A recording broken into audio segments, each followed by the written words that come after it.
प्रश्न क्रमांक 1 43 नंतर येणारे क्रमाने 8वी समसंख्या कोणती? मग पहा प्रश्न म्हणते 43 नंतर येणारी 8वी समसंख्या कोणती म्हणते. 8वी समसंख्या कोणती?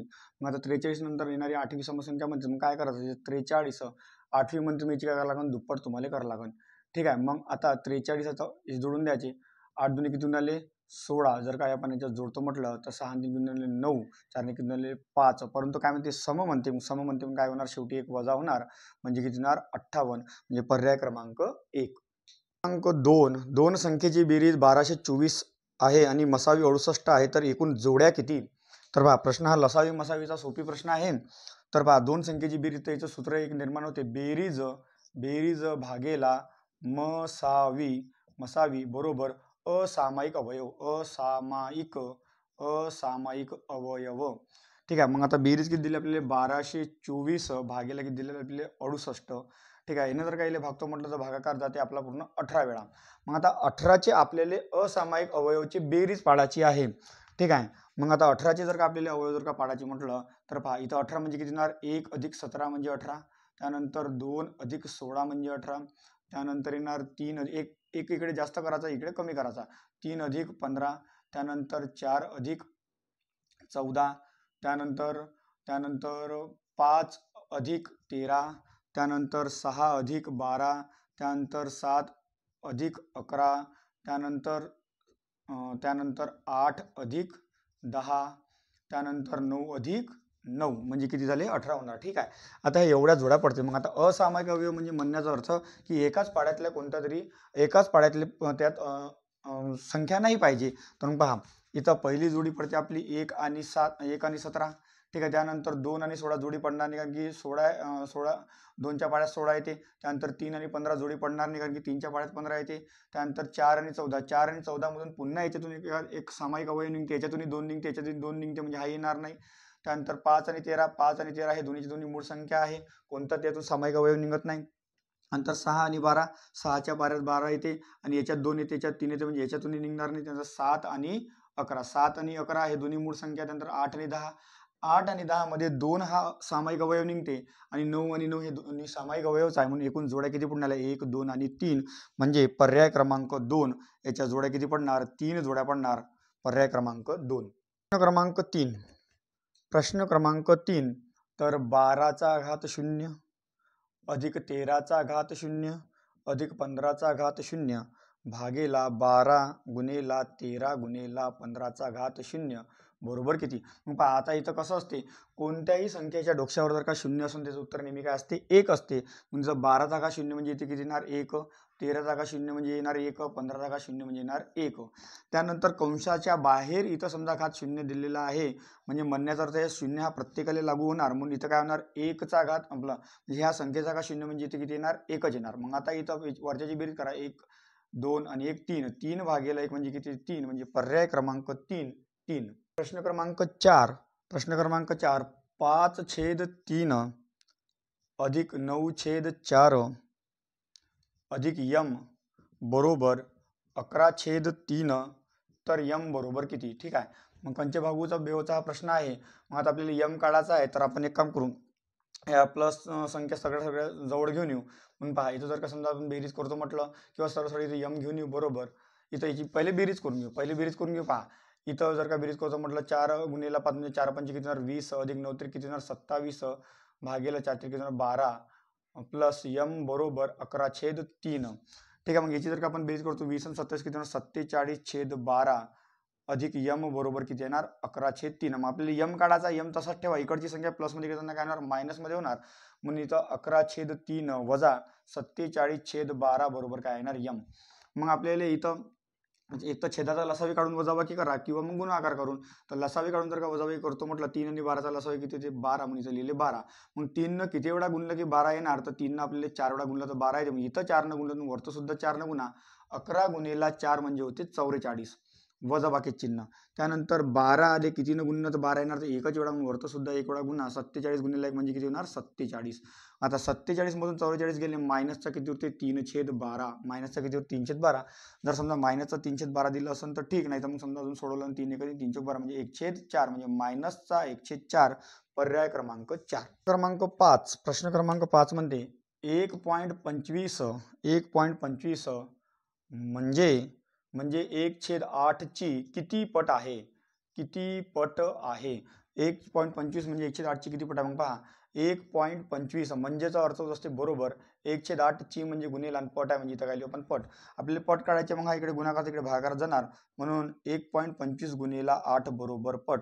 मग 125 गुणिले 8 म्हणजे किती होणार आपले 1000 होते, आणि 125 गुणिले 8 म्हणजे किती होते 1000 होते. मग आता इथं 2 घनांतर पॉईंट आहे, इथं सुद्धा 2 घनांतर पॉईंट देणार म्हणजे किती उरले 10, म्हणजे किती पट होणार 10 पट म्हणजे पर्याय क्रमांक 2. क्रमांक 6 एका टाकीचा प्रश्न क्रमांक 6 एका टाकीचा 2/5 भाग पाण्याने भरून आहे. ए नळ च्या साह्याने टाकी 10 मिनिटात भरते व बी नळाच्या साह्याने टाकी 6 तासात रिकामी करते, तर दोन्ही नळ एकदम सुरू केल्यास टाकी किती वेळात भरेल किंवा रिकामी होईल. ठीक आहे, मग पहा इथं समजा एका टाकीचा 2/5 भाग भरलेला आहे म्हणते. मग आपल्याला माहित नाही ए नळ जो आहे, ए नळ एक टाकी किती वेळात भरते. ए नळ एक टाकी 10 मिनिटात भरते आणि बी नळ तेच टाकी 6 मिनिटात भरते. समजा तास आणि मिनिटं झाले तर युनिट सारखेच पकडा 10 आणि 6. ठीक आहे, मग आपण जर का समजा आपल्याला टाकीची क्षमता काढायची त्याचा लसावी काढायला लागेल. 10 आणि 6चा लसावी किती होती 30, म्हणजे टाकीची एकूण क्षमता आहे 30 लिटर. मग ए जो आहे ए टाकी 10 पूर्ण 30 लिटरची टाकी 10 तासात भरते, तर एका तासात किती लिटर भरणार, म्हणून पहा 30 भागेला 10 म्हणजे एका तासात किती लिटर भरणार 3 लिटर. बी जो आहे तो 30 लिटरची टाकी 6 तासात रिकामी करते, तर बी पूर्ण हे 30 लिटर 6 तासात रिकामी करते, एका तासात किती लिटर रिकामी करणार 5 लिटर रिकामी करणार. मग आता भरण्याची क्षमता 3 आहे, रिकामी होण्याची क्षमता 5 आहे, म्हणजे 100% टाकी काय होणार रिकामीच होणार. तर पुढे काय म्हणते त्या टाकीचा 2/5 भाग पाण्यानं भरलेला. मग आता हे 30 लिटरची टाकी आहे, याचा 2/5 भाग पाण्यानं भरलेला म्हणजे 5 × 30 साइन 2 12 म्हणजे किती लिटर भाग आहे 12 लिटर काय आहे त्याच्यात टाकीत काय आहे फक्त पाणी आहे.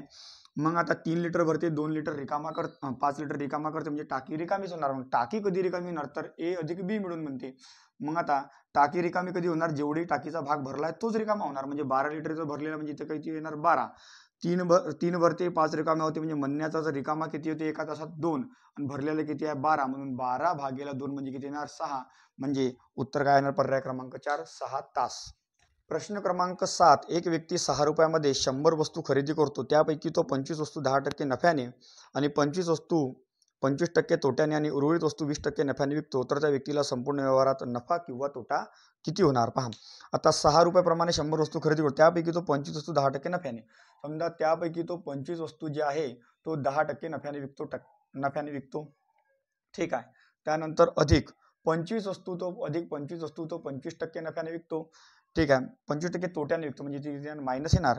ठीक आहे, आणि उर्वरित वस्तू म्हणजे पहा एकूण वस्तू किती होत्या 100, त्यापैकी 25 आहे म्हणजे उर्वरित वस्तू किती आहे 50 वस्तू तो 20% नफ्याने विकतो, म्हणजे भाग गुणिले किती येणार 20% तुमचे कटून जाणार. मी तर रेशो जर का घेतो म्हटलं 25 × 25 25 × 25 25 दुनी 50. ठीक आहे, मग आता 10 गुणिले 1 म्हणजे किती येणार 10 अधिक 25 गुणिले किती होणार 25 आणि 20 गुणिले 25 गुणिले 1 म्हणजे 25 प्लस मायनस काय होणार इथं मायनस, आणि 20 गुणिले 2 म्हणजे किती होणार 40. एकूण वस्तू किती झाल्या आपल्याला रेशो काढला होता आपण 1 1 आणि 2 म्हणजे एकूण वस्तू किती झाल्या 4 म्हणजे भागायला किती येणार इथं 4. मग 40 आणि 10 किती झाले 50, 50 मधून 25 गेले किती उरून आले 25, 25 × 4. ठीक आहे, प्लसचं चिन्ह येणार कारण की 40 आणि 10 किती होते 50, 50 मधून 25 गेले मोठ्या संख्येचे चिन्ह म्हणजे 25 × 4. 25 × 4 म्हणजे होते 6.25% आणि काय होणार इथं नफा होणार, म्हणजे पर्याय क्रमांक 3 6.25%. 8 4च्या पटीतील गुणाकारातील पहिल्या 7 गुणांकाची सरासरी किती म्हणते पहा. पहिल्या 7ची म्हणते तर 4च्या पटीतील म्हणते पहिल्या 7ची म्हणते, तर एक काम करा 7ची म्हटलं तर पुढची संख्या पकडा 8 घ्या म्हणजे 8 किती झाले इथं 32. ठीक आहे, भागीला 2 करा म्हणजे किती येणार 16, म्हणजे पर्याय क्रमांक 2 16. ताशी 144 किलोमीटर प्रति तास या वेगाने जाणाऱ्या 1080 मीटर लांबीच्या मालगाडीस 120 मीटर लांबीचा पूल ओलांडण्यास किती वेळ लागणार पहा. इथं हा जो दिलेला आहे आपल्याला वेग दिलेला आहे, इथं वेग दिलेला आहे 144 किलोमीटर प्रति तास. त्यानंतर याच्यात लांबी दिलेली आहे 1080 मीटर. हे लांबी आहे कशाची हे वेगाने जाणाऱ्या मालगाडीची लांबी आहे आणि इथं पुलाची लांबी दिलेली आहे 120 मीटर. लांबीची नेहमी बेरीज करावी लागते म्हणजे हे होऊन जाणार आपले 1200 मीटर. तर किती वेळात ओलांडणार म्हणजे आपल्याला वेळ विचारला तर वेळ किती वेळात ओलांडणार म्हणजे प्रश्नार्थक चिन्ह.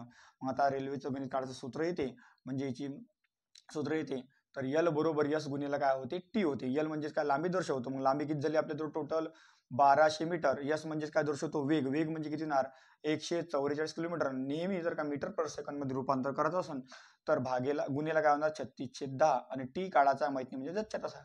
ठीक आहे. मग आता जर का आपण गुणाकार करतो म्हटलं तर 36 चौक किती होते 144. 4 गुणिले 10 म्हणजे 40 झाले. मग हा गुणाकार तिकडे भागाकारात म्हणजे 1200 भागेला 40 बरोबर टी.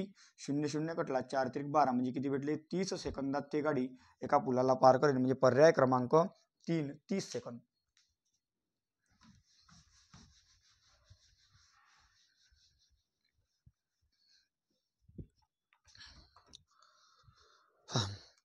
प्रश्न क्रमांक 10 साखरेच्या किमतीत 60% वाढ झाली तर घरात साखर किती टक्के कमी करावी लागणार की खर्चात वाढ होणार नाही. म्हणजे म्हणण्याचा अर्थ आहे का साखरची जी काही किंमत असेल आपल्याला काही माहीत नाही परंतु साखरची किंमत किती टक्के वाढ झाली 60%ची काय झाली तर या ठिकाणी वाढ झाली. मग 60% म्हणजे किती ते भागेला 100. 0 0 कटला 3 दुनी आपलं 2 त्रिक 6 आणि 2 पंच 10 म्हणजे पहिले भाव समजा साखरेचा किती होता 5 रुपये. आता भाव किती झाला 3 रुपयानं वाढला म्हणजे 5 रुपयावर किती रुपयाची वाढ झाली 3 रुपयाची वाढ झाली. ठीक आहे. मग साखरमध्ये किती कमी करावं लागणार माहित नाही. म्हणजे म्हणण्याचा अर्थ भाव किती वाढो साखर तेवढ्याच रुपयाची घ्यायची. मग साखर काय भेटणार मग कमी भेटणार. मग इथं 5 आणि 3 किती झाले 8 आणि हा अंश जसच्या तसा लिहून घ्यायचा. टक्के पाहिजे गुणिला 100 म्हणजे 300 भागेला काय येणार 8 आणि 300 भागेला 8 जर काय पुन्हा सोडवतो म्हटलं 2 जर का भाग देतो म्हटलं तर इथे येणार 150 भागेला 4 आणि 4 जर का भाग देतो म्हटलं तर 75 भागेला 2 आणि 75 भागेला 2 म्हणजे किती होणार आपले 37.5% काय करावं लागेल कमी करावं लागेल. म्हणजे पर्याय क्रमांक 1. प्रश्न क्रमांक 11 सोने व चांदी यांच्या मिश्रणाच्या 6 किलोग्राम बिस्किट असून त्यात 98.8% चांदी आहे तर बिस्किटमध्ये सोने किती पहा. आता 6 किलोग्रामचं बिस्किट आहे 6 किलोग्रामचं बिस्किट म्हणजे 600 ग्राम. आता याच्यात म्हणते टोटल 100 ग्राम 100% असन त्या 100% पैकी 98.8% जे आहे हे काय म्हणते चांदी आहे. चांदी आहे याच्यात काय चांदी आहे तर मग उर्वरित काय 1.2% काय येणार सोनं. ठीक आहे. तर सोन्याचं प्रमाण किती म्हणते म्हणून 6000 गुणिले 1.2 भागेला काय होणार इथं 100. हा पॉईंट काढतो म्हटलं म्हणजे 0 हे 3 0 3 0 कटले 12 सकम 72 म्हणजे किती ग्राम सोनं आहे तर 72 ग्राम सोनं आहे. पर्याय क्रमांक 4. 12 एका दुकानदाराने एक खुर्ची 10% नफ्यानं विकली. जर त्यांनी 20% नफ्याने विकली असते 25 रुपये जास्त भेटले असते. मग पहा आता ते दुकानदाराची समजा खरेदी किंमत माहिती म्हणजे आपण पकडू 100% आहे. त्यानं ते 10% नफ्याने विकली म्हणजे किती टक्के नफ्याने विकली असती 110. जर त्याने 10% नफ्याने विकण्याऐवजी जर का 20% नफ्याने विकली असती म्हणजे 100ची वस्तू 20% नफ्याने विकली म्हणजे 120ला विकली असती तर त्याला 25 रुपये जास्त भेटले असते. म्हणजे 110 ऐवजी त्याने 120ला जर का विकली तर टक्केमध्ये किती 10 भेटून आले टक्के जास्त 10% आणि 10% म्हणजे रुपयाचे प्रमाण किती दिलेलं आहे 25 रुपये. तर 10% म्हणजे 25 रुपये होते. तर त्या वस्तूची काय म्हणते मूळ किंमत म्हणजे खरेदी किंमत किती पकडली होती आपण 100. तर 10% म्हणजे 25 तर 100% म्हणजे किती म्हणून 25 गुणिले 100 भागेला 10 0 0 कटले म्हणजे 250. पर्याय क्रमांक 1. प्रश्न क्रमांक 13 विक्रीची किंमत खरेदी किमतीच्या 16 पट आहे तर शेकडा नफा किती. मग आता इथं शेकडा नफ्याचं आपले सूत्र माहीत पाहिजे. तर शेकडा नफा तर नफा बरोबर काय होत असते विक्री किंमत मायनस खरेदी किंमत. मग पहा शेकडा नफ्याचं तुम्हाला सूत्रपाठ पाहिजे. आता शेकडा नफ्याचं सूत्रपाठ नसते म्हणून मी तुम्हाला एक ट्रिक सांगतो जुगाड सांगतो कसा ओळखा लागेल पहा. आता आपण मार्केटमध्ये गेलो तर मार्केटमधून कोणतीही वस्तू आपण कशी खरेदी करतो नवीन खरेदी करतो म्हणून इथं लिहून घ्यायचं नवीन खरेदी. मग आता न वरून काय होणार नफा व्ही वरून होणार विक्री आणि ख वरून काय होणार खरेदी किंमत. म्हणून नफ्याचं सूत्र लक्षातच ठेवायचं. नफ्याचं सूत्र लक्षातच ठेवायचं नवीन खरेदी न वरून काय होणार नफा व्ही वरून विक्री किंमत ख वरून खरेदी किंमत. म्हणून नफा बरोबर काय विक्री किंमत मायनस खरेदी किंमत असंच सूत्र येणार. खरेदी किंमत इकडे होत नाही विक्री किंमत इकडे होणार नाही. हे सूत्र असंच तुम्हाला जे लागेल नफा बरोबर विक्री किंमत मायनस खरेदी किंमत. याची ट्रिक काय सांगितली तुम्हाला नवीन खरेदी न वरून नफा व्ही वरून विक्री किंमत क वरून खरेदी किंमत. तर विक्री किंमत हे खरेदी किंमतीच्या 16 पट आहे. मग आता आपल्याला माहिती आहे का विक्री किंमत किती माहिती नाही. म्हणजे आता विक्री किंमत लिहा लागेल इथं लिहा लागेल खरेदी किंमत लिहा लागेल आपल्याला नफा. तर इथं पहा प्रश्नात काय म्हणते विक्री किंमत हे खरेदीच्या 16 पट आहे. आता खरेदी तुम्हाला माहिती म्हणजे किती पकडा आपण x आणि हे जे आहे विक्री किंमत याच्या 16 पट आहे म्हणजे किती येणार 16x. इथं मांडा मग इथं विक्री किंमत किती आली 16x खरेदी किंमत किती आली x. मग 16x मधून x गेला म्हणजे किती उरणार 15x काय भेटला आपल्याला नफा. मग आता शेकडा नफा पाहिजे. मग शेकडा नफा बरोबर काय होते शेकडा नफा बरोबर नफा भागेला खरेदी किंमत गुणिला 100. मग आता नफा किंवा तोटा नेहमी हा खरेदी किमतीवर येते म्हणून भागीला काय येणार खरेदीच येणार. मग आता नफा किती आला आपला नफा आला आपला 15x खरेदी किंमत किती आपली x गुणिले काय होणार 100 0 0 आपला x x कटला 15 गुणिले 100 म्हणजे किती होते 1500% म्हणजे पर्याय क्रमांक 3 1500. प्रश्न क्रमांक 14 पुढील पैकी कोणती धन पूर्णांक नसणारा गट ओळखा. म्हणजे पहा पर्याय तुम्हाला दिलेला आहे 0 -1 -2 -3. दुसरा पर्याय दिलेला आहे -1 -2 -3 -4. इथं दिलेला आहे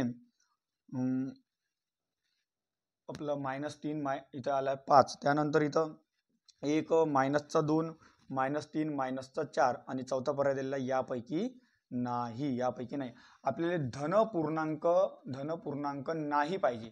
मला धन पूर्णांक नाही पाहिजे म्हणजे पहा इथं हे धनसंख्या म्हणजे हे होणार का नाही होणार. इथे समजा एक धनसंख्या हे होणार नाही. मग इथं पहा हे मायनस आहे हे मायनस हे मायनस आहे. आता हे शून्य धन पूर्णांक येत नाही ऋण पूर्णांक येत नाही म्हणजे पर्याय क्रमांक काय होणार 1. पर्याय क्रमांक 1 काय आपला बरोबर आहे. 3 संख्येची सरासरी 18 आहे व त्यापैकी त्यांचे गुणोत्तर 2 यास 3 यास 4 आहे तर सर्वात लहान संख्या कोणती पहा. मग इथं दिलेले आपल्याला सरासरी बरोबर एकूण संख्येची बेरीज भागेला एकूण संख्या हे सरासरीचं सूत्र आहे. मग 3 संख्येची सरासरी 18 म्हणजे इथं 18 लिहिले. एकूण संख्येची बेरीज त्या संख्येचे गुणोत्तर आपल्याला दिलेलं आहे. इथं 2x अधिक 3x अधिक 4x भागेला एकूण संख्या किती येणार 3. मग 18 गुणिले 3 म्हणजे होते 54. याचे जर का बेरीज करतो म्हटलं 3 2 5 4 किती येणार 9x बरोबर x बरोबर किती येणार 9 सख 54 म्हणजे x बरोबर किती आला 6. तर सर्वात लहान संख्या कोणती म्हणते. मग सर्वात लहान संख्या आपण 2x घेतली होती म्हणून x च्या ठिकाणी 6 लिहा. 2 गुणिले 6 म्हणजे किती होणार 12. सर्वात लहान संख्या येणार 12 पर्याय क्रमांक 2. प्रमोद व दीपक यांच्या आजच्या वयाचे गुणोत्तर 2 यास 1 आहे. 4 वर्षापूर्वी त्यांच्या वयाचे गुणोत्तर 9 यास 4 आहे. तर प्रमोदचे आजचे वय किती पहा. आता याच्यासाठी तुम्हाला जुगाड सांगतो. मग पहा पहिलं गुणोत्तर किती आहे इथं 2 यास 1 आहे. त्यानंतर 4 वर्षापूर्वीचं गुणोत्तर किती आहे म्हणजे 9 यास 4 आहे. मग आता इथं लिहायचं दुसऱ्या गुणोत्तरातील फरक पहा. दुसऱ्या गुणोत्तरातील फरक गुणेला वाढ किंवा इथं काय येणार घट भागेला दोन्ही गुणोत्तराचे तिरपे गुणाकाराचे अंतर. ठीक आहे. मग पहा आता दुसरं गुणोत्तरातील अंतर कितीचं आहे 9 आणि 5 मधलं अंतर कितीचं आहे आपलं 9 आणि 4 मधलं अंतर कितीचं आहे 5. दुसरं गुणोत्तर नंतर 5 लिहिलं. त्यानंतर वाढ किंवा घट कितीची घट होणार ती येतं 2 यास 1 आहे 4 वर्षापूर्वी म्हणजे इथं वर्ष किती होणार 4 म्हणजे इथं किती येणार 4 भागीला दोन्ही गुणाकाराचे तिरपे गुणाकाराचे अंतर. मग 9 गुणिले 2 म्हणजे 4 गुणिले 2 म्हणजे होते 8. 9 गुणिले 1 म्हणजे होते 9 आणि याच्यातलं अंतर किती येते 1 म्हणजे भागीला काय येणार 1. 5 गुणिले 4 म्हणजे किती येणार 20. ठीक आहे. तर काय म्हणते तर प्रमोदचे आजचे वय हे आजचं वयाचं गुणोत्तर आहे 2 आणि 1. मग आता पहिले कोण दिला होता इथं हा होता प्रमोद आणि हा होता दीपक. मग इथं 20 आला आणि 20 गुणिले 2 म्हणजे किती होणार 40. म्हणजे प्रमोदचे जे आजचे वय होणार 20 गुणिले 2 म्हणजे किती होणार 40 म्हणजे पर्याय क्रमांक 4 40.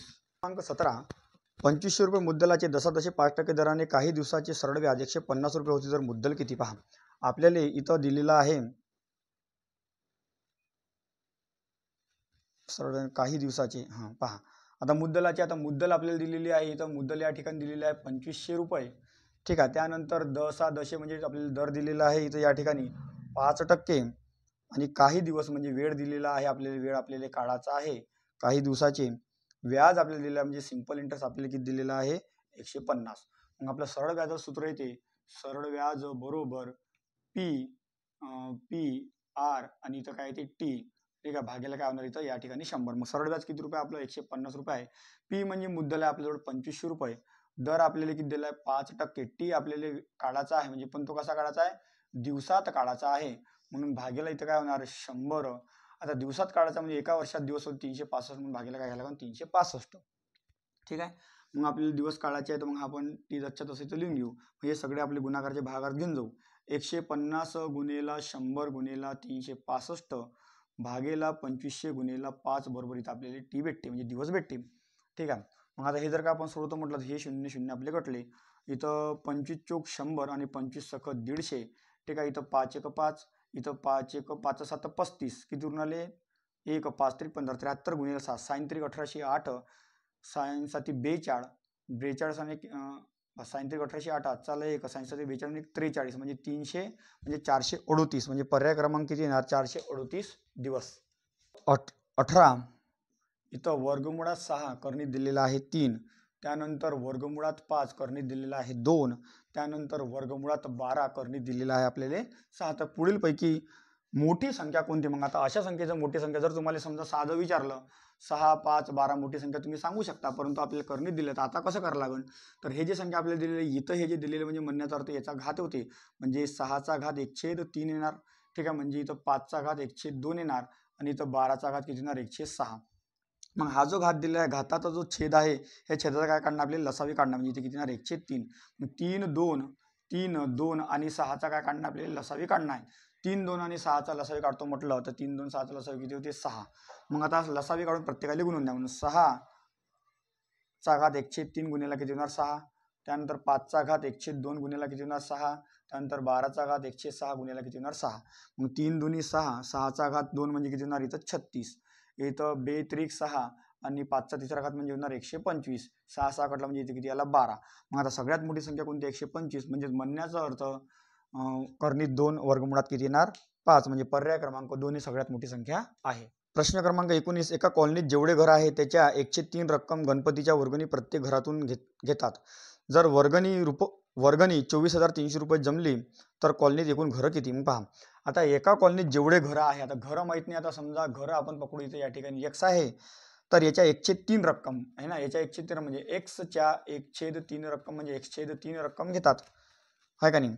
मग आता हे जर का आपण सोडतो म्हटलं x गुणिले x म्हणजे किती होणार x वर्ग बरोबर किती होणार 3 आणि हे रक्कम वर्गणी किती झाली टोटल 24,300 म्हणजे x वर्ग बरोबर x वर्ग छेद 3 बरोबर हे किती रक्कम झाली 24,300 रक्कम झाली. मग आता हे 3 इकडे गुणाकारात इकडे जाणार भागाकारात आपलं भागाकाराची जाणार इकडे गुणाकारात म्हणजे x वर्ग बरोबर 3 त्रिक 9 आणि 24 त्रिक 72 बरोबर हे 2 शून्य. हे वर्ग हे एक्सचा वर्ग दिलेला म्हणजे याचा आपल्याला वर्गमूळ काढायला लागेल. म्हणजे इथं काय येणार x याचा जर का आपण वर्गमूळ इथे या ठिकाणी काढतो म्हटलं किती येणार इथं 27 आणि काय झाले 2 शून्य 1 शून्य म्हणजे किती घरं होते 270 घरं होते म्हणजे पर्याय क्रमांक 3. प्रश्न क्रमांक 20 5 गुणिला 5चा वर्ग वजा 5 गुणिला 4चा वर्ग बरोबर mचा वर्ग बरोबर m किती? ठीक आहे, असा प्रश्न आहे. मग आता सगळ्यात पहिले आपल्याला कोणतं सोडवावं लागेल 5 5 25 25चा वर्ग होते 625 वजा 5 चौक 20चा वर्ग होते 400 625 मधून 400 गेले उरते 225 बरोबर mचा वर्ग.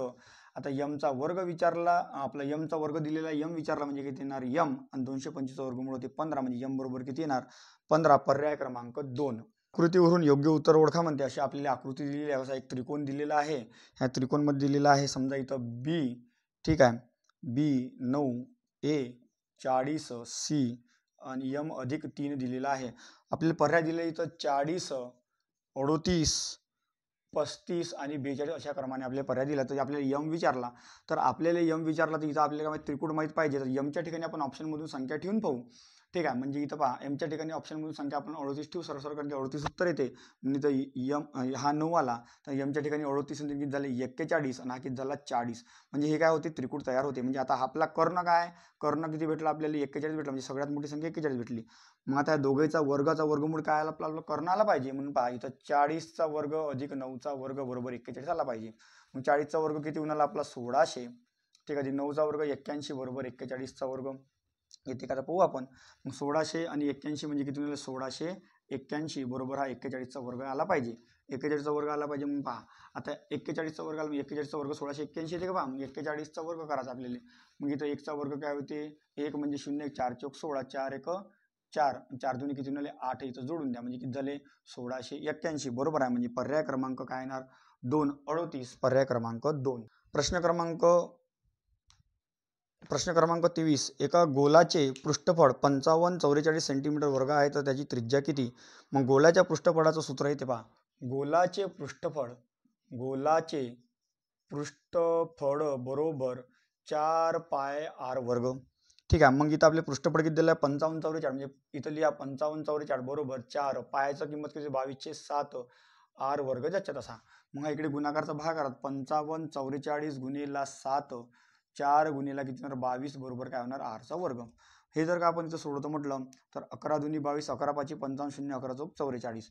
पुन्हा जर का याला भागतो म्हटलं तर 2 दुनी 4, इथं किती आला 1, 2 पंचे 10, 2 दुनी 4. पुन्हा जर का याला भागतो म्हटलं तर 2 आठी 2 साती 14, 2 8 त्रिक 24. ठीक आहे, उरले किती 1, 8 चौक 8, 4 त्रिक 12, 1 मिनिट, 4 7 28, हां 4 सख 24, उरला किती 1, 4 त्रिक 12.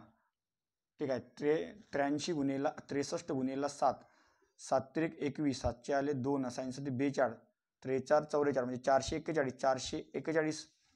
ठीक आहे, आर वर्ग किती आला इथं 441 आर वर्ग म्हणजे 441 कायचा वर्ग येऊन आला 21चा, म्हणून काय येणार उत्तर 21. 24 प्रश्न क्रमांक 24 ए बी यास सी बरोबर काय दिलं आपले 3 यास 5 यास 6. आपल्या इथं गुणोत्तर दिलेलं आहे ए छेद बी यास बी छेद सी यास सी छेद ए बरोबर किती. मग आता आपल्याला किमती ठेवून आहे, एची किंमत 3 आहे, बीची किंमत 5 आहे, सीची किंमत 6 आहे. म्हणजे इथं 3 छेद 5 यास 5 छेद 6 यास 6 छेद 3. मग इथं या ठिकाणी काय काढलं आपल्या छेदाचा लसावी काढला लागेल. 6, 3 आणि 5चा लसावी किती होते इथं 30 होते. किती होते 30. मग या लसावी काढून प्रत्येकाला तुम्हाला आता गुणा लागते. म्हणजे ती पहा 3 छेद 5 गुणेला काय होणार 60, त्यानंतर 5 छेद 6 गुणेला होणार 60, त्यानंतर 6 छेद 3 गुणेला होणार 60. 5 12 60, 12 तरी किती होऊन आली इथं 36. 6 गुणेला 10 म्हणजे किती होते आपला 60 नाही. ठीक आहे, लसावी किती घ्यायला लागते 30 घ्यायला लागते. आणि इथं 30 येणार, इथे किती येणार 30 येणार, इथे किती येणार 30 येणार.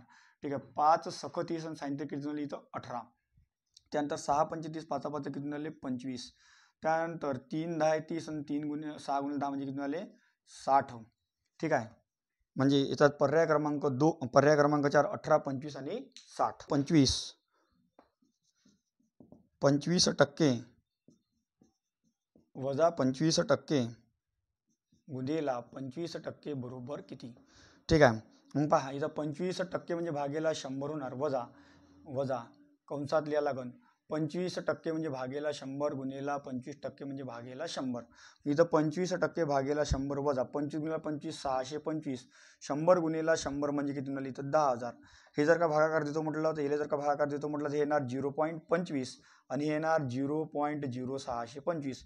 याची जर का आपण वजाबाकी करतो म्हटलं तर पर्यायामध्ये दिलेला आहे पर्याय क्रमांक 3 0.1825. पर्याय क्रमांक 3. 51. 5 विद्यार्थी एका रांगेत बसले आहे. 5 विद्यार्थी एका रांगेत बसलेले, पण आता कुठं चेहरा करून बसले काय बसले माहित नाही, म्हणून आपण काय करू चेहरा हा नेहमी आपण उत्तर दिशेकडे ठेवायचा. ठीक आहे, यलच्या उजवीकडे यस आहे. यलच्या उजवीकडे इथं ठेवू नये, आपण इकडे लिहू. यलच्या उजवीकडे कोण आहे म्हणते यस आहे, म्हणजे आपण इथं लिहिला यलच्या उजवीकडे यस आहे. यलच्या डावीकडे पी आहे. यलच्या डावीकडे पी आहे, परंतु तो केच्या उजवीकडे आहे. कोण पी, परंतु तो केच्या उजवीकडे आहे.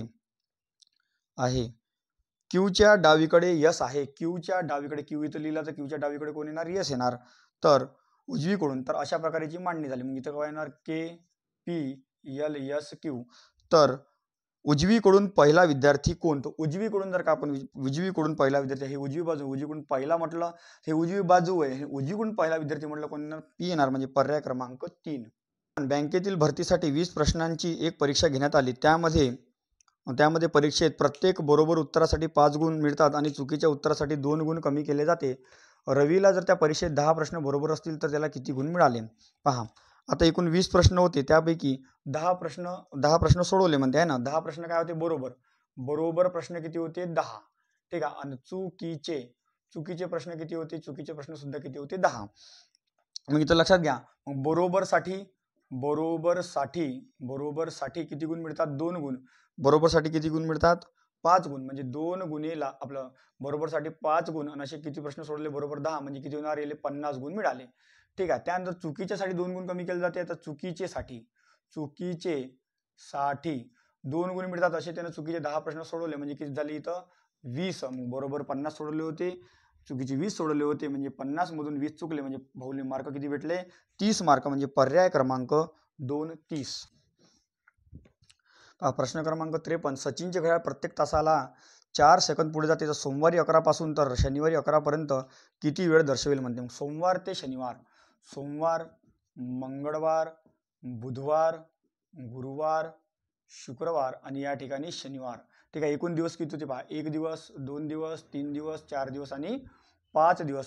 प्रत्येक तासाला 4 सेकंद पुढे चालले, मग 5 दिवस. एकूण दिवस किती आले 5. आणि एका दिवसात तास किती होते 24. म्हणजे 24 पाच किती झाले 120 किती झाले तास. प्रत्येक तासाले 4 सेकंद पुढे आहे ना. एका तासाला किती सेकंद पुढे होऊन आले 4 सेकंद पुढे, तर 120 ले किती होणार.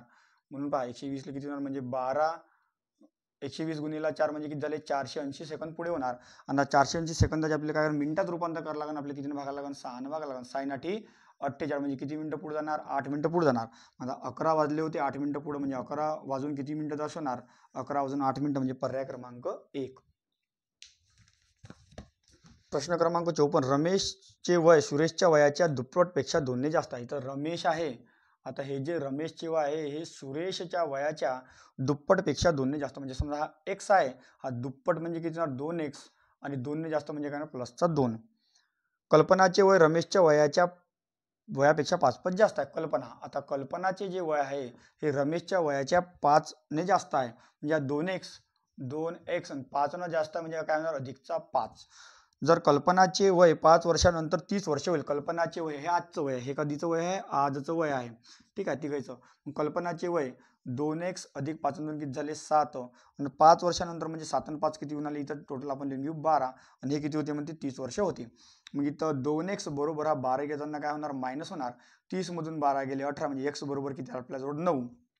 तर सुरेशचे आजचे वय किती x बरोबर आपल्याला 9 भेटला आणि सुरेशचं वय xच आहे म्हणजे सुरेशचं आजचं वय किती आहे 9 वर्ष. पर्याय क्रमांक 1. त्यानंतर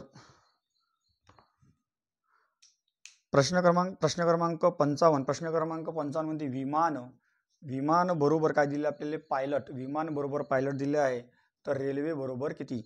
रेल्वे बरोबर काय तर ड्रायव्हर दिलेला आहे इथं ड्रायव्हर. त्यानंतर दिला आहे मोटरमन. त्यानंतर दिलेला आहे कॅप्टन. त्यानंतर दिलेला आहे सारथी. तर पहा विमान जो चालवते त्याला म्हणतो आपण पायलट म्हणतो. रेल्वे जो चालवते त्याला आपण इंग्लिशमध्ये लोक पायलट म्हणतो, पण मराठीत किंवा हिंदीत भाषेत त्याला काय म्हणतात मोटरमन म्हणतात. ड्रायव्हर म्हणत नाही. कॅप्टन हे समजा जहाज वगैरे चालवते त्याच्यासाठी असते आणि सारथीचं कायची चालक आहे हे माहित नाही. ठीक आहे. म्हणजे याचं उत्तर काय येणार मोटरमन. पर्याय क्रमांक 2. प्रश्न क्रमांक 58. प्रश्न क्रमांक 58 आपल्याला या प्रकारे दिलेला आहे. तर 35 कंसात 48 24 त्यानंतर 28 कंसात 80 इथं 17 त्यानंतर 32 कंसात प्रश्नाचं चिन्ह इथं 12. मग आता प्रश्न असा झाला मग याची बेरीज केली 5 आणि 3 किती झाले 8 4 किती झाले 6 8 6 48 अशी बेरीज आहे. इथं 3 आणि 2 किती होऊन आले 5 2 किती झाले 3 5 तर किती होणार 15 म्हणजे पर्याय क्रमांक 4 15. 64. एका सांकेतिक भाषेत KADESE म्हणजे AMITREADS बुक असं लिहिलेलं आहे. त्यानंतर MEDEGH बरोबर RAM त्यानंतर READS आणि MAG AZINE असं दिलेलं आहे. त्यानंतर KAMOP त्यानंतर GH याच्यासाठी दिलेलं आपल्याला BOOK AND त्यानंतर MAG AZINE. तर आपल्याला शब्द शोधणं आहे. तर AMIT AND आणि RAM बरोबर आपल्याला काय दिलेलं आहे समजा आपल्याला हे काढणं आहे. ठीक आहे. प्रश्नाचं चिन्ह आपल्याला दिलेलं आहे. मग इथं पहा इथं कसं असते ना आपल्याला कोड शोधा लागते. म्हणजे ह्या एखाद्या सांकेतिक शब्दाबद्दल इकडचा कोड आपल्याला दिलेला असते तो आपल्याला शोधणे असते. तर पहा इथं सारखे शब्द शोधा. पण पहा इथं काय दिलेलं आहे इथं के दिलेलं आहे. म्हणजेच आपल्याला पहिल्या आणि शेवटच्या लाईन कोणता एक शब्द सारखा तो शोधा लागेल. म्हणजे इथं के दिलेला आहे तर पहिल्या आणि शेवटच्या लाईनमध्ये काय दिलेलं आहे BOOK. त्यानंतर इथं आपल्याला दुसऱ्या आणि पहिल्या लाईनीत पहा इथं काय दिलेलं आहे तर पहा इथं वेगवेगळ्या चिन्हाचा सुद्धा वापर करायचा. समजा इथं DE दिलेलं आहे इथं काय दिलेलं आहे DE म्हणजे पहिल्या आणि दुसऱ्या लाईनीत काय सेम दिसणार तुम्हाला READS. त्यानंतर जर आपण विचार करतो म्हटलं तर इथं पहा दुसऱ्या आणि तिसऱ्या लाईनीत समजा इथं काय दिलेलं आहे GH म्हणजे याच्यासाठी आपण काय करू आपण चौकोन घेऊ. इथे काय दिलेलं आहे GH साठी आपण चौकोन घेऊ. दुसऱ्या आणि तिसऱ्या लाईनीत काय दिलेलं आपल्याला सोबत सारखं हा दिलेला शब्द इथं आपण चौकून घेतला. बाकी कुठचे कोणतेही शब्द काय सारखे नाही आहे. मग आता आपल्यासाठी काय पाहिजे, अमितसाठी कोणता शब्द येणार, मग अमितसाठी कोणता शब्द उरला आपल्याला SE उरलेला आहे. त्यानंतर AND साठी आपल्याला कोणता शब्द उरलेला आहे, MOP उरलेला आहे. त्यानंतर RAM साठी कोणता शब्द उरला, ME शब्द उरलेला आहे. म्हणजे पर्याय क्रमांक 2 SEMOP ME. प्रश्न क्रमांक 67 74 यास 102 121 तर 57 बरोबर आपल्याला प्रश्न विचारला. पर्याय दिलेला आहे 132 146 114 आणि 136. जर का हे समजा आपण जर का विचार करतो म्हटलं 7 आणि 4 किती 11, 11चा वर्ग 121, मग इथे या ठिकाणी 7 आणि 5 किती 12, 12चा वर्ग 144 कुठं दिलेलं नाही आहे. तो प्रश्न हा चुकलेला नाही आहे. तर आपल्याला थोडा दुसरा आपल्याला याच्यासाठी विचार करावा लागेल. मग पहा इथं विचार काय केला, इथं 7 आणि 4 मग काय केले, पुन्हा या अंकाची काय केली उलट केलेली आहे. म्हणजे 4 आणि 7 याची जर का बेरीज करतो म्हटलं किती 121, मग इथे सुद्धा तसंच झालं. 57 ची उलट जर का करतो म्हटलं तर 75, याची जर का बेरीज करतो म्हटलं तर किती 7 आणि 5 12शी 2 हात चालला 1, 7 आणि 5 12 1 13 म्हणजे किती झाले 132. म्हणजे पर्याय क्रमांक 1 132. प्रश्न क्रमांक 66 एका रांगेत 5 मुली खालीलप्रमाणे उभ्या आहेत. अनिता ही ज्योती किंवा गीताच्या दोघीच्या शेजारी नाही. आता पहा इथं माहित नाही म्हणून आपल्याला लिहायला लागणार. अनिता ही जी आहे ही ज्योती किंवा गीताच्या शेजारी नाही म्हटलं तिथं काय करायचं, चिन्ह काटून द्यायचा नाही आहे. ठीक आहे, शेजारी नाही. विद्या ही ज्योतीच्या शेजारी नाही. आता विद्या जी आहे इथं समजा आपल्याला विद्या ही ज्योतीच्या शेजारी नाही, म्हणजे इथं ज्योती लिहून काय करायचं, कट मारायची, शेजारी नाही. अनिता ही अस्मिताच्या शेजारी आहे. अनिता जे आहे ते अस्मिताच्या शेजारी, मग आता आपण इथं लिहू अनिता जे आहे ते अस्मिताच्या शेजारी आहे. अस्मिता, अनिता हे अस्मिताच्या शेजारी आहे. लिहिली अनिता हे अस्मिताच्या शेजारी आहे आणि अस्मिता रांगेत मध्यभागी, अस्मिता हे जे आहे रांगेत मध्यभागी उभी आहे. तर विद्याच्या शेजारी कोण आहे, मग आता आपल्याला पुन्हा पहिल्याच्या माहितीवर जावं लागेल. मग पहा हे तर कन्फर्म झालं, अनिता अस्मिताच्या शेजारी आहे आणि अनिता जे आहे हे मध्यभागी आहे. कशी आहे, मध्यभागी आहे. हे मध्यभागी राहील. म्हणजे म्हणण्याचा अर्थ 2 मुली इकडे असणार 2 मुली इकडे असणार. मग आता म्हणते अनिता ही ज्योती किंवा गीताच्या शेजारी नाही. अनिता ही ज्योती किंवा गीता शेजारी, म्हणजे अनिताच्या इकडे ज्योती येणार नाही गीता येणार नाही, म्हणजे इकडे कोण येणार, इकडे येणार गीता आणि इकडे कोण येणार ज्योती. अनिता हे गीता किंवा ज्योतीच्या शेजारी नाही आहे. ठीक आहे, विद्या ही ज्योतीच्या शेजारी नाही आहे. विद्या ही ज्योतीच्या शेजारी म्हणजे विद्या इकडे येणार नाही, म्हणजे विद्या कुठे येणार, या ठिकाणी कोण येणार, विद्या येणार नाही. अनिता हे अस्मिता शेजारी आहे. अनिता हे अस्मिता शेजारी आहे आणि अस्मिता रांगेत मध्यभागी उभ्या, म्हणजे अशी प्रकारची मांडणी होणार. तर पहा, तर विद्याच्या शेजारी कोण आहे, विद्याच्या शेजारी कोण येते, अनिता. म्हणजे पर्याय क्रमांक 1. क्रमांक 69 दिशेवरील प्रश्न आहे. जर दक्षिण पूर्व दिशा हे उलट दिशा आहे आणि उत्तर पश्चिम दिशा हे दक्षिण दिशा आहे, जर अशाच प्रकारे पुढे क्रम सुरू राहिलास तर पश्चिम दिशा काय दर्शवणार. पहा हे इथं आपण मांडणी केली तर हे झाले उत्तर, हे झाली दक्षिण, हे झाली पूर्व आणि हे झाली पश्चिम. तर दक्षिण पूर्व दिशा ही उत्तर दिशा आहे म्हणतात. दक्षिण पूर्व, आता हे दक्षिण पूर्व दिशा आहे उत्तर दिशा आहे, म्हणजे दक्षिण पूर्व दिशेला आपण उत्तर दिशेकडे नेलं म्हणजे हे घड्याळाच्या विरुद्ध दिशेने 135 अंश गेली. त्यानंतर काय म्हणते, उत्तर पश्चिम दिशा आहे दक्षिण दिशा आहे. आता हे उत्तर पश्चिम दिशा आहे दक्षिण दिशा, म्हणजे हे घड्याळाच्या दिशेने किती गेली, 135 अंश गेली. तर अशाच प्रकारे क्रम सुरू राहिल्यास पश्चिम दिशा काय असेल, हे पश्चिम दिशा आहे आणि पश्चिम दिशा 135 जर काही इथं आलं तर दक्षिण पूर्व होणार. दक्षिण पूर्व म्हणजे पर्याय क्रमांक 3. तर प्रश्न क्रमांक 70 एक व्यक्ती दक्षिण दिशेकडे पाहत असून, ठीक आहे, एक व्यक्ती दक्षिण दिशेकडे पाहत असून तो पहा, आता हे समजा दिशा आहे, हे उत्तर, हे दक्षिण, हे पूर्व आणि हे पश्चिम. एक व्यक्ती दक्षिण दिशेकडे पाहून आला म्हणजे खालच्या दिशेने पाहून आला. तो पाहत असून तो डावीकडे, समजा हा काय येणार, समजा हे काय येणार त्याचं उजवी बाजू, हे काय येणार त्याची डावी बाजू. ठीक आहे, मग तो डावीकडे किती वळला, म्हणजे 90 अंश वळला. डावीकडे 90 तो 125 डावीकडून वळला. 125 डावीकडे वळला म्हणजे म्हणण्याचा हे झाले 90. ठीक आहे, हे झाले 90 180 आणि हे झाले 25 म्हणजे किती झाले डावीकडे किती झाला 225. इथं आला तो. त्यानंतर इथं आल्यानंतर समजा आता त्याचा चेहरा ह्या दिशेने आहे. त्यानंतर पुन्हा तो 90 मधून उजवीकडे वळला. तर 90 मधून उजवीकडे वळला म्हणजे कुठं वळला, समजा तो आता कुठं आला, इथं आला, उजवीकडे वळला. तर व्यक्तीचा आता तोंड कोणत्या दिशेला आहे, मग आग्नेय ईशान्य, म्हणजे तो व्यक्ती आता ह्या दिशेने पाहून आला म्हणजे कोणत्या दिशेने आहे, तो ईशान्य दिशेने, म्हणजे पर्याय क्रमांक 1. 71 दुपारी 12:15 वाजल्यापासून सायंकाळी 5:25 पर्यंत 5:25 पर्यंत मिनिट काटा तास काटा किती वेळात ओलांडेल. पहा मिनिट काटा व तास काटा एका तासात 1 वेळा ओलांडते. तर इथं पहा 1:25 ते किती म्हणते 5:25, मग आपण तासाप्रमाणे जाऊ. तर 1:25 ते समजा आपण 1:25 ते 2 एका तासात 1 वेळा, इथं तासच नाही उन्हाला म्हणजे इथे किती वेळा येणार 0 वेळा. त्यानंतर 2 ते 3 म्हणजे किती वेळा 1 वेळा. त्यानंतर 3 ते 4 म्हणजे पुन्हा एक वेळा, त्यानंतर 4 ते 5 म्हणजे पुन्हा एक वेळा, आणि त्यानंतर काय म्हणते 5 ते 5 25 पूर्ण तास नाही होणार म्हणजे 0, म्हणजे एकूण किती वेळा ओलांडणार? 3 वेळा ओलांडणार, म्हणजे पर्याय क्रमांक 2. तर एका पेटीत 10 लाल, एका पेटीत जे काय म्हणते 10 लाल चेंडू आहे, त्यानंतर 20 पांढरे चेंडू आहे, त्यानंतर 30 काळे चेंडू आहे. ठीक आहे, मग आपल्याला एकूण चेंडू किती झाले? 60 झाले. तर त्यापैकी पांढरे चेंडू म्हणजे 60 पैकी पांढरे चेंडू किती आहे? 20. 60 पैकी 20 काळाचे आहे, तर शक्यता किती आहे? 0 0 कटला, बेक बे बेत्रिक 6 म्हणजे 103, पर्याय क्रमांक 2. तर ठोकळ्याचा प्रश्न आहे, तर ठोकळा आपण इथं काढून घेऊ. तर या ठिकाणी असा ठोकळा काढावा लागेल आपल्याला.